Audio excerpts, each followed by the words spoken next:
नमस्कार।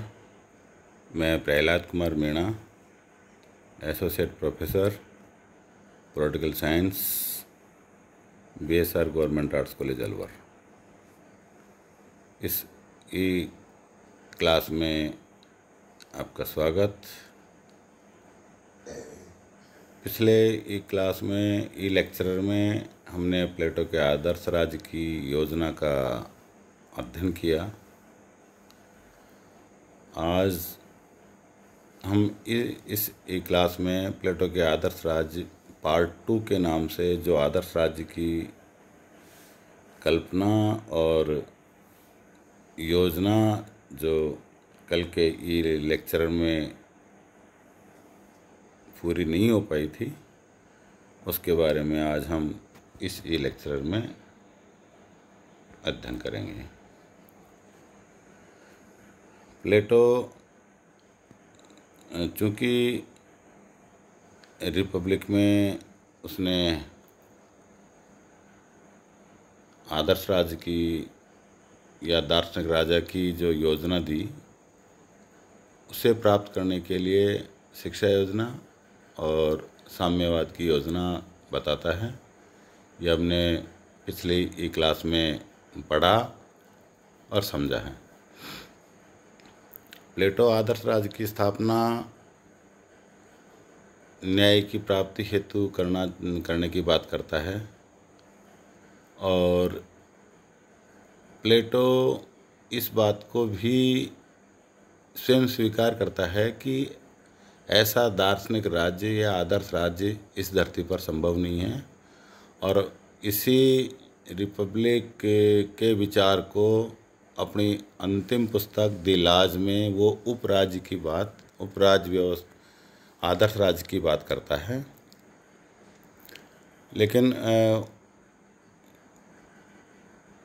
उससे पहले हम प्लेटो के आदर्श राज्य की क्या विशेषताएं हैं, उनके बारे में आज हम अध्ययन कर रहे हैं, उसके बारे में चर्चा कर रहे हैं। प्लेटो का आदर्श राज्य। प्लेटो ने अपने प्रमुख ग्रंथ रिपब्लिक में आदर्श राज्य का चित्रण किया है। आदर्श राज्य के स्वरूप का निर्धारण करने में उसने केवल इस दृष्टि से ही विचार किया है कि राजा का स्वरूप कैसा होना चाहिए। उसने इस बात का ध्यान नहीं रखा कि क्या विद्यमान राज्य आदर्श राज्य की अवस्था को प्राप्त कर सकते हैं। इस बारे में उसने नहीं सोचा। केवल आदर्श राज्य की जो अवधारणा थी या उसका स्वरूप था, उसके बारे में ही उसने रिपब्लिक में चर्चा की। उसने यह नहीं सोचा कि क्या जो वर्तमान राज्य व्यवस्था है, क्या इसमें कुछ सुधार करके इनको आदर्श राज्य के रूप में स्थापित किया जा सकता है या इनको आदर्श राज्य बनाया जा सकता है। प्लेटो के आदर्श राज्य की कुछ विशेषताएं बताई हैं, जिसमें पहले विशेषता है दार्शनिकों का शासन।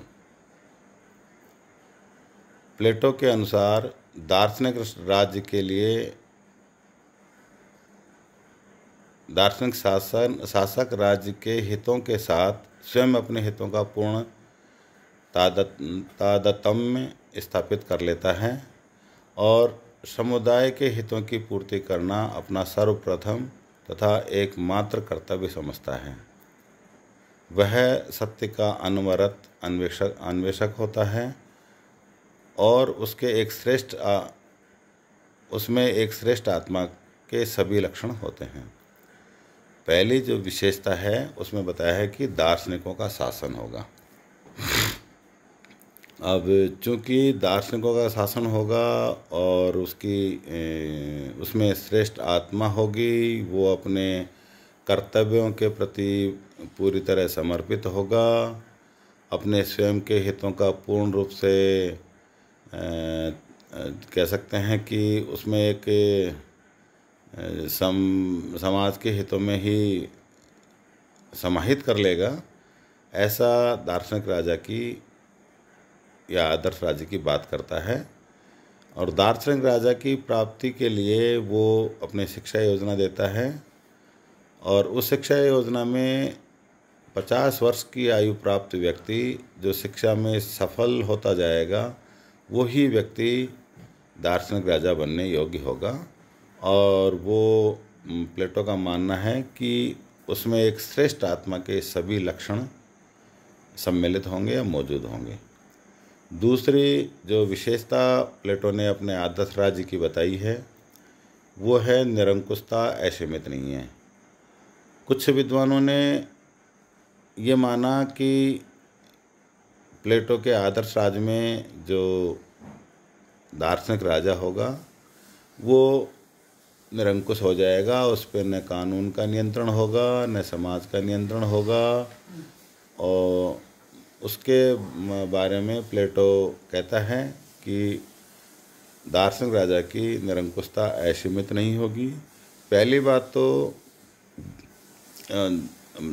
प्लेटो मानता है कि शिक्षा योजना द्वारा तैयार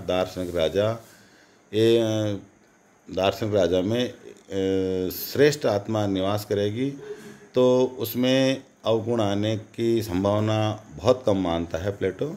लेकिन फिर भी वो कुछ निरंकुश लगाने की बात करता है और कहता है निरंकुशता असीमित नहीं है। यद्यपि दार्शनिक शासक पर लिखित कानून या जनमत का कोई नियंत्रण नहीं है, लेकिन इस कारण इसे असीमित निरंकुशता नहीं कहा जा सकता। वह यूनानी साहित्य के प्रचलित अर्थों में स्वेच्छाचारी शासन नहीं है। दार्शनिक राजा इस बात के लिए बाध्य है कि वे संविधानों के मूल प्रावधानों का पालन करेंगे।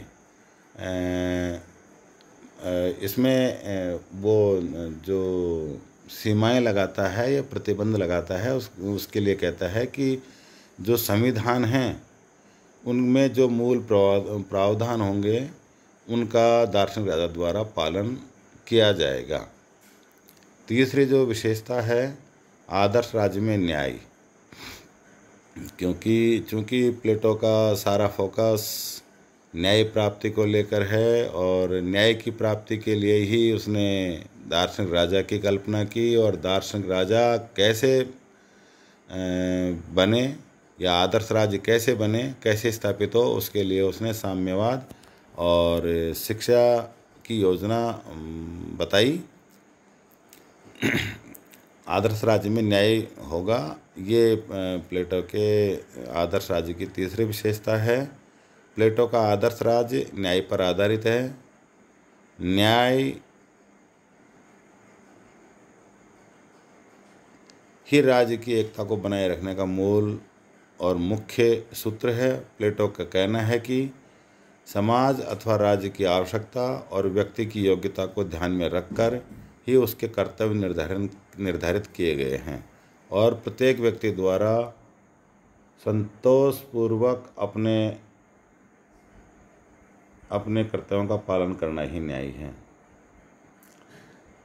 चूँकि न्याय की प्लेटो अपने रिपब्लिक में न्याय की अवधारणा में बताता है कि जिस व्यक्ति में जिस प्रकार के गुण हैं या जिस प्रकार की योग्यता है, वो अपने उस कर्तव्य का ईमानदारी से पालन करे और दूसरे के कार्यों में हस्तक्षेप नहीं करे, इसे ही न्याय कहा है। और इसमें दार्शनिक राजा केवल राज्य संबंधी कार्य करेगा तो आदर्श राज्य में न्याय की प्राप्ति होगी। ऐसी विशेषता की प्लेटो के आदर्श राज्य की बताई गई है। नागरिकों के 3 वर्ग, प्लेटो ने आत्मा के भी जैसे 3 गुण बताए हैं, विवेक, साहस और वासना। उसी प्रकार नागरिकों में भी 3 वर्ग बताए हैं। आदर्श राज्य में नागरिकों के 3 वर्ग, शासक या दार्शनिक राजा का वर्ग, दूसरा है सैनिक वर्ग और तीसरा है उत्पादक वर्ग। ये वर्ग अपना अपना विशेष कार्य करते हैं। दार्शनिक वर्ग राजनीतिज्ञता के कार्य से संबंधित है, सैनिक वर्ग राज्य की रक्षा तथा उत्पादक वर्ग श्रमिकों कृषकों आदि के उपवर्ग में विभाजित होकर उत्पादन कार्य में लगा हुआ है। ये इस प्रकार से आदर्श राज्य में 3 प्रकार नागरिकों के 3 वर्ग बताए हैं प्लेटो ने। 5वीं जो विशेषता प्लेटो के आदर्श राज्य की है वो है कार्यात्मक विशेषीकरण का सिद्धांत। प्लेटो के राज्य में कार्यात्मक विशेषीकरण का सिद्धांत लागू है।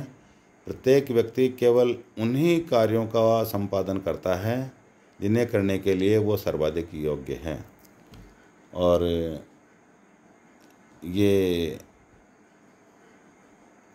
5वीं विशेषता आदर्श राज्य की है। और प्लेटो इस बात को रिपब्लिक में न्याय के लिए ही नहीं अपितु सभी के लिए कहता है कि जो व्यक्ति जिस कार्य में अपनी विशेष प्रतिभा रखता है, विशेष गुण रखता है, उसी कार्य को वो संपादित करे और उसके लिए और वो स्वयं के लिए और समाज के लिए वो श्रेष्ठ होगा। 6ठी जो विशेषता आदर्श राज्य की प्लेटो ने रिपब्लिक में बताई है, शिक्षा व्यवस्था पर शासकों का नियंत्रण। प्लेटो के आदर्श राज्य में शिक्षा शासकों के प्रत्यक्ष नियंत्रण में रहेगी। प्लेटो का विचार है कि शिक्षा राज्य की प्रकृति और आवश्यकताओं के अनुकूल हो। इसके लिए शिक्षा राज्य द्वारा सुनिश्चित एवं नियंत्रित होनी चाहिए। ऐसा प्लेटो के राज्य की 6ठी विशेषता है कि शिक्षा राज्य के नियंत्रण में होगी। आदर्श राज्य के जो दार्शनिक शासक होंगे उनके नियंत्रण में होनी चाहिए, ऐसे उसने अपने आदर्श राज्य की विशेषता के रूप में बताया है। अगली विशेषता बताइए शिक्षा व्यवस्था पर शासकों का नियंत्रण। और 7वीं विशेषता बताइए कुरुचिपूर्ण कला तथा साहित्य पर प्रतिबंध। प्लेटो के आदर्श राज्य में कला तथा साहित्य पर पर्याप्त नियंत्रण की व्यवस्था है। यह व्यवस्था इस उद्देश्य से है कि अनैतिक प्रभाव उत्पन्न करने वाली कोई भी वस्तु नवयुवक वर्ग के हाथों में न पड़ जाए। इसलिए उसने कुरुचिपूर्ण कला और साहित्य पर प्रतिबंध लगाया। उसका विचार है कि केवल श्रेष्ठ साहित्य और कलाओं का ही प्रकाशन होना चाहिए।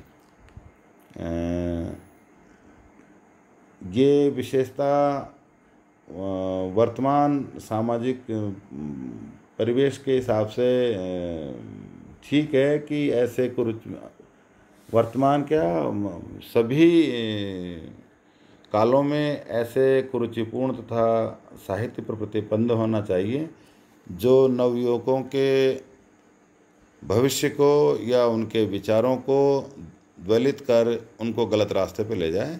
इसलिए वो कहता है कि ऐसे साहित्य और ऐसी कलाओं पर दार्शनिक राजा द्वारा पूर्ण प्रतिबंध होगा। आदर्श राज्य की साम्यवादी व्यवस्था।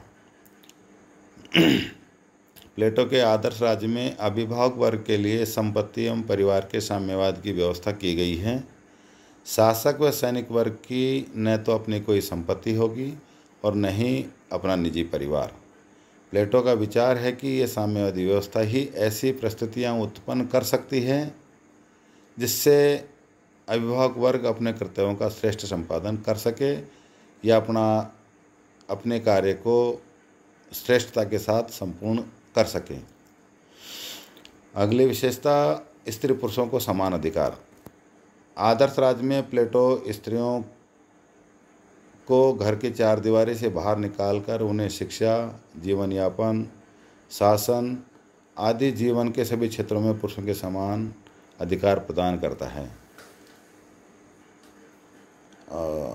वो किसी भी रूप में स्त्रियों के साथ कोई भेदभाव नहीं करता। आदर्श राज्य की ये विशेषता है। और सर्वाधिकारी राज्य। प्लेटो का आदर्श राज्य अपनी प्रकृति से सर्वाधिकारवादी है क्योंकि वह व्यक्ति के जीवन के सभी क्षेत्रों में अपना नियंत्रण रखता है। इस प्रकार से ये प्लेटो के आदर्श राज्य की कुछ विशेषताएं हैं। प्लेटो के आदर्श राज्य संबंधी धारणा को व्यक्त करते हुए वेपर लिखते हैं कि उचित नेतृत्व, उचित सुरक्षा, उचित पोषण आदर्श राज्य में ही निहित है। इस प्रकार ये आदर्श राज्य संबंधी जो विशेषताएं थी उनका आज हमने अध्ययन किया, और अगले ई लेक्चर में हम आदर्श राज्य की कमियां या दोषों के बारे में चर्चा करेंगे। धन्यवाद। तब तक घर में रहें, सुरक्षित रहें।